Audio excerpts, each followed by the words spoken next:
Namaste. We welcome you in the online classes of Abhyuday Vidyasthali School. Today we will study types of colloids, which is a part of chapter 2 is matter around us pure of class 9. So, classification of colloids. Colloids do not involve only solids and liquids. They may also involve gases. So, colloids are classified according to the physical state of dispersed phase and dispersion medium. So, जैसे कि हमने पढ़ा था कि जो collides होता है उनका जो पार्टिकल साइज होता है वो इंटरमीडिएट होता है between those of solution and of suspension, right. And colloids जो है वो सिर्फ सॉलिड्स को इन्वॉल्व नहीं करते, they also involve liquid and gases also. So on the basis of their physical state, that is solute और सॉल्वेंट जो है उनकी फिजिकल स्टेट के बेसिस पे they are of 7 types. Okay, first is sol, second is solid sol, third is aerosol, then emulsion, foam, solid foam and gel. Now what is a solid, what is a sol? सबसे पहले हम देखते हैं कि soul हम किसे कहेंगे. Sol is a colloid in which tiny solid particles are dispersed in a liquid medium.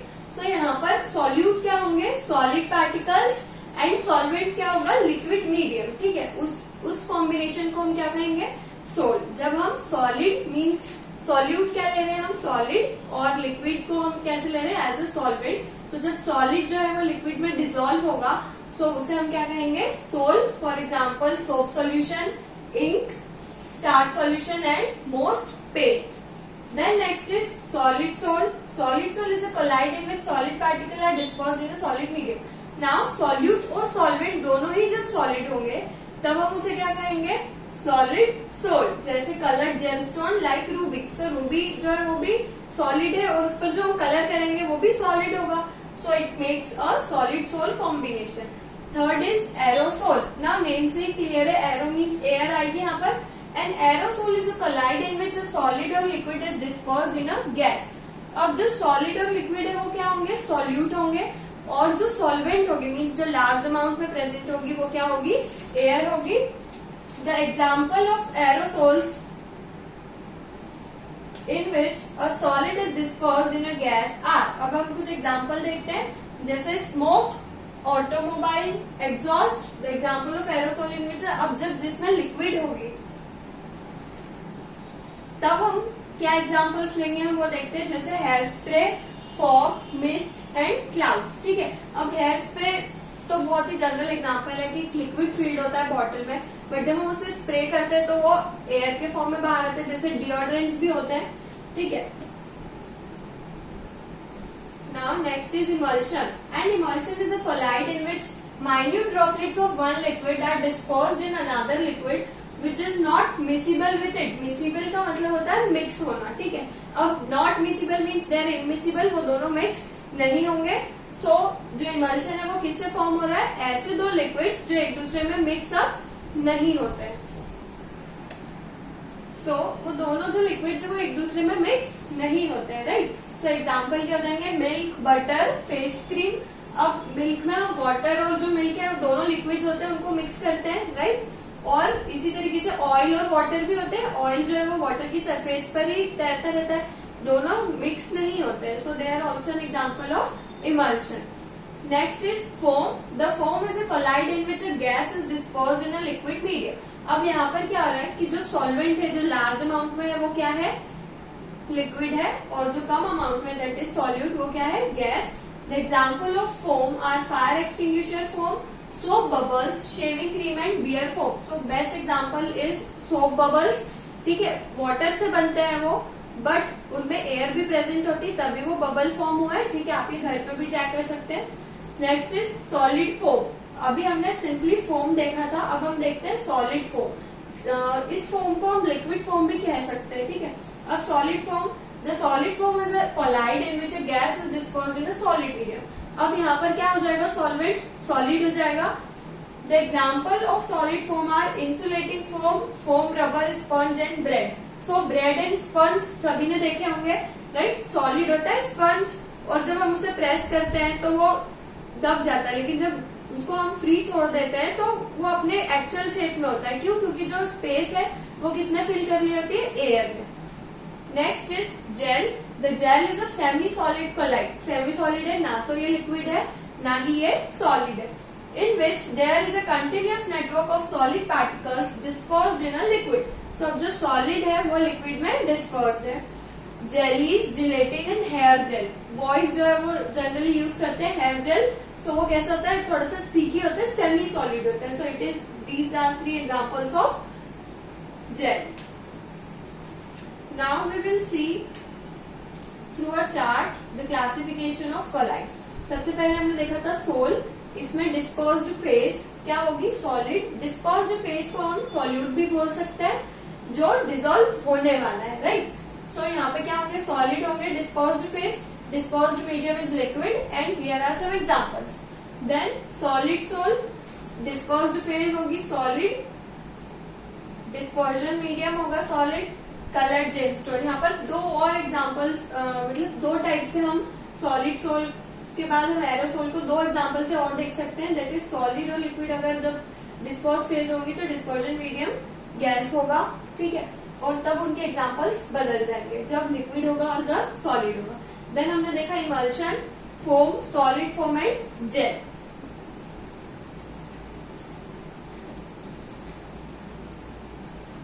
Now अब हम देखते हैं कि comparison of properties of solution, colloids and suspension. There is a comparative account. So first है particle size. जो true solution होता है उनका पार्टिकल साइज जो है वो लेस देन 1 नैनोमीटर होता है. कोलाइड्स का in between solution and suspension तो क्या होगा, 1 to 100 नैनोमीटर. उसके बाद सस्पेंशन मोर देन 100 नैनोमीटर. फिर अपीयरेंस मीन्स वो दिखने में कैसे होंगे. So true solution will be clear, homogeneous होता है बिकॉज वो कोलाइड जो है वो क्लाउडी होगा थोड़ा सा, और सस्पेंशन भी क्लाउडी मीन्स ब्लर विजन होगा थोड़ा. होमोजेनिटी, जो ट्रू सॉल्यूशन है वो कैसे होंगे, होमोजीनियस होंगे. कोलाइड जो है वो होमोजीनियस भी हो सकता है और हेट्रोजीनियस भी. सस्पेंशन जो है वो हमेशा ही हेट्रोजीनियस होगा. ट्रांसपेरेंसी, तो ट्रू सॉल्यूशन जो है वो ट्रांसपेरेंट होगा बट ऑफन कलरफुल हो सकता है बट ट्रांसपेरेंट होगा क्योंकि क्लियर भी है ये. कोलाइड जो है वो ट्रांसलूसेंट और ओपेक हो सकते हैं, कभी कभी वो ट्रांसपेरेंट भी हो सकते हैं. मीन्स ये तीनों प्रॉपर्टी शो करेंगे. सस्पेंशन जो है वो ओपेक होंगे एंड कैन बी ट्रांसलूसेंट, ठीक है. फिर देखते हैं हम सेपरेशन, कि हम इनको किस बेसिस पे सेपरेट कर सकते हैं. So does not separate. True solution को अगर आप रख देंगे मिक्स करके तो वो सेपरेट आउट नहीं होगा, ठीक है. उसके लिए हमें कोई मेथड का यूज करना पड़ेगा, वो डायरेक्टली सेपरेट आउट नहीं होगा. Means they are very stable. Colloid जो है वो सेपरेट हो जाते हैं, साइड में रख दिया अगर हमने मिक्स करके तो they can be easily separated. Suspension भी सेपरेट होता है, इवन सेटल डाउन हो जाता है, जैसे हमने सैंड और वाटर देखा था. फिल्ट्रेबिलिटी, सो पास थ्रू फिल्टर पेपर. अब बिकॉज जो ट्रू सॉल्यूशन उसके पार्टिकल्स काफी ज्यादा छोटे हैं तो ये फिल्टर पेपर से पास हो जाएंगे एंड वो फिल्टर पेपर से नहीं हो सकते ना सेपरेट. देन कोलाइड, इनका साइज जो है वो बिटवीन है, पास थ्रू फिल्टर पेपर. तो कुछ कोलाइड होंगे जो पास हो जाएंगे और कुछ जो होंगे वो नहीं होंगे. सस्पेंशन जो है वो नहीं होंगे पास फिल्टर पेपर से बिकॉज उनका साइज जो है वो बहुत बड़ा है.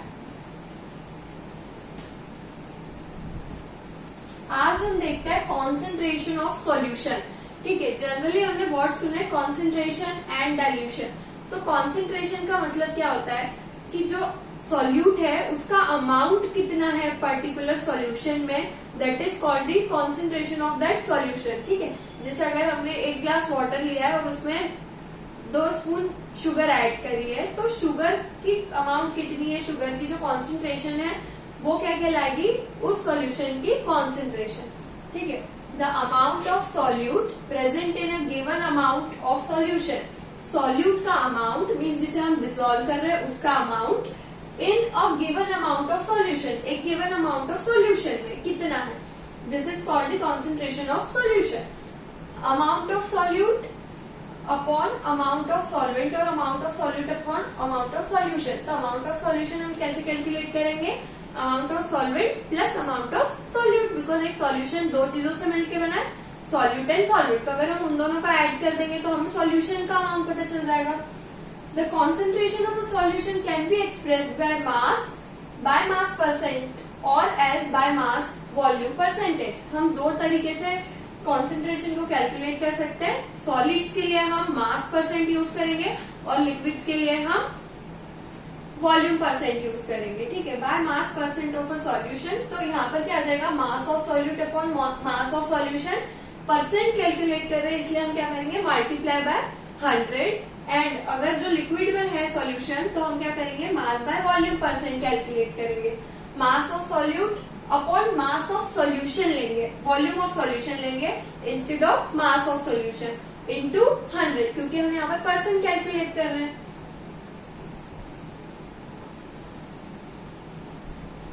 अब हम देखते हैं कॉन्सेंट्रेट और डाइल्यूटेड क्या होता है, ठीक है।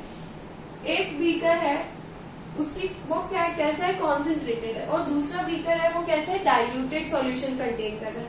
अब इन दोनों में डिफरेंस कैसे पता लगेगा हमें, जैसे किसी चीज में सॉल्यूट से ज्यादा अमाउंट हमने सॉल्वेंट की रखी है तो वो कैसा होगा, डाइल्यूटेड होगा, ठीक है। जहां पर सॉल्वेंट का अमाउंट ज्यादा हो और सॉल्यूट कम हो, it is a diluted solution. On the other and, अगर हमने सॉल्यूट का अमाउंट ज्यादा रखा और सॉल्वेंट कम है तो वो कैसा होगा, कॉन्सेंट्रेटेड सॉल्यूशन, ठीक है।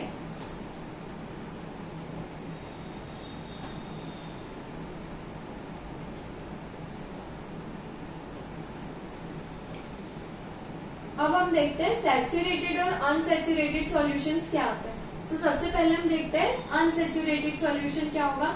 A solution in which more quantity of solute can be dissolved without raising its temperature is called an unsaturated solution.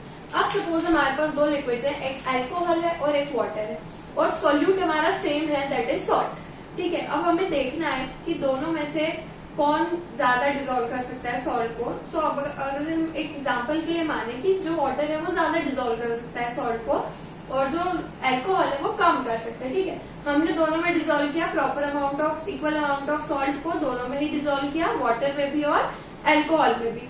एक टाइम के बाद क्या होगा कि जो अल्कोहल है वो डिजोल्यूशन बंद कर देगा, उसकी जितनी स्पेस थी पार्टिकल की वो सारी फिल हो जाएगी, जबकि वाटर में और अमाउंट ऑफ सॉल्ट जो है वो ऐड हो सकता है, ठीक है। तो अब हम क्या करेंगे, अगर हमें अल्कोहल में और सॉल्ट को ऐड करना होगा एक पर्टिकुलर प्रोडक्ट के लिए, तो हम अल्कोहल को हीट देंगे, ठीक है। अगर हमने उसका टेम्परेचर रेस किया तो उसकी जो और बॉन्ड्स है वो ब्रेक हो जाएंगे और उसमें हम और सॉल्ट को ऐड कर सकते हैं। तो यहाँ पर हमने क्या किया, टेम्परेचर में चेंज किया और हमने सॉल्यूट ऐड किया। बट यहाँ क्या लिखा है, a solution which more quantity of solute can be dissolve without raising the temperature. बिना टेम्परेचर को राइज किए, बिना टेम्परेचर दिए अगर हम किसी सॉल्यूशन में सॉल्यूट का अमाउंट बढ़ा सकते हैं तो ऐसे सॉल्यूशन को हम क्या कहेंगे, अनसैचुरेटेड सॉल्यूशंस। जैसे हमारे घर में चाशनी बनती है, सो शक्कर एक टाइम के बाद शक्कर जो है वो उसमें डिजोल्व होना बंद हो जाती है, तो हम क्या करते हैं, उसे हीट देना शुरू करते हैं, उसे बॉईल करते हैं, तो उसमें और शुगर हम ऐड कर पाते हैं। मतलब सॉल्यूट क्या है, हमारा शुगर है, वो और ऐड होते जाता है उसमें, तो वो सैचुरेटेड है क्योंकि हमने उसे हीट दिया है। बट अगर अनसैचुरेटेड की बात करें तो बिना टेम्परेचर रेस करे अगर हम और ज्यादा सॉल्यूट ऐड कर सकते हैं तो it is called unsaturated solution, ठीक है। अब जो चाशनी वाला एग्जांपल है उसे हम सैचुरेटेड में यूज कर सकते हैं। A solution in which no more solute can be dissolved at that temperature is called a saturated solution. अब उस पर्टिकुलर टेम्परेचर पे हम नहीं ऐड कर पा रहे हैं सॉल्यूट को, तो हम क्या करेंगे, टेम्परेचर देंगे, सो वो क्या कहलाएगा, सैचुरेटेड सॉल्यूशन, ठीक है। अब देखते हैं effect of heating and cooling on a saturated solution. अब सैचुरेटेड किसे बोला हमने, कि अब हम और अमाउंट ऑफ सॉल्यूट नहीं ऐड कर पा रहे, तो हमें या तो उसे हम हीट करेंगे या तो कूल करेंगे ताकि हम उसकी डिसोल्यूशन को बढ़ा सके। तो अब हम इफेक्ट देखते हैं पहले हीट का। If a saturated solution at a particular temperature is heated then it becomes unsaturated. अब अगर हमने उसे हीट दे दी तो उसकी डिसोल्यूशन बढ़ जाएगी, तो वो क्या किस में कन्वर्ट हो गया, अनसैचुरेटेड में, बिकॉज वो अब और डिसोल्यूशन करने लग गया। This is because the solubility of solid increases on heating and more of solute can be dissolved on raising the temperature of the solution। ये क्यों हो रहा है, जो सॉल्यूट है उसकी सॉल्युबिलिटी मीन्स उसकी डिसॉल्व होने की जो टेंडेंसी है वो इंक्रीज हो जाएगी जैसे जैसे हम टेम्परेचर को इंक्रीज करते जाएंगे। सो इसीलिए वो और डिसॉल्व होते जाएगा और वो सैचुरेटेड सॉल्यूशन में कन्वर्ट हो जाएगा। The solubility can't be increase indefinitely on raising temperature. अब जो सॉल्युबिलिटी है वो हीटिंग इफेक्ट को भी हम एक पर्टिकुलर रेंज तक ही कर सकते हैं, ऐसे नहीं कि हमने बहुत ज्यादा टेम्परेचर देते ही जा रहे और वो डिजोल्व हो जाएगा। नो, वो एक सर्टेन लिमिट तक होगा, बिकॉज हर एक पार्टिकल की अपनी टेंडेंसी होती है किसी भी मॉलिक्यूल को डिजोल्व करने की। अब हम देखते हैं effect of cooling. If a saturated solution available at a particular temperature is cooled to a lower temperature, then some of its dissolve solute will separate out in the form of solid crystal.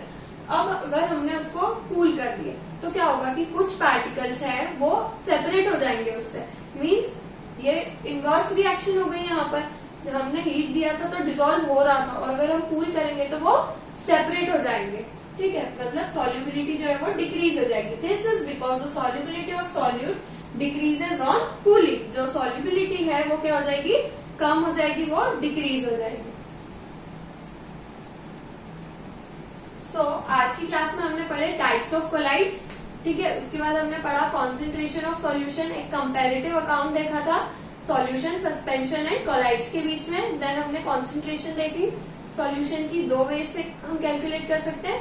उसके बाद हमने देखा कि unsaturated और saturated solutions क्या होते हैं और उन पर हीटिंग और कूलिंग का क्या इफेक्ट होता है। Thank you for watching.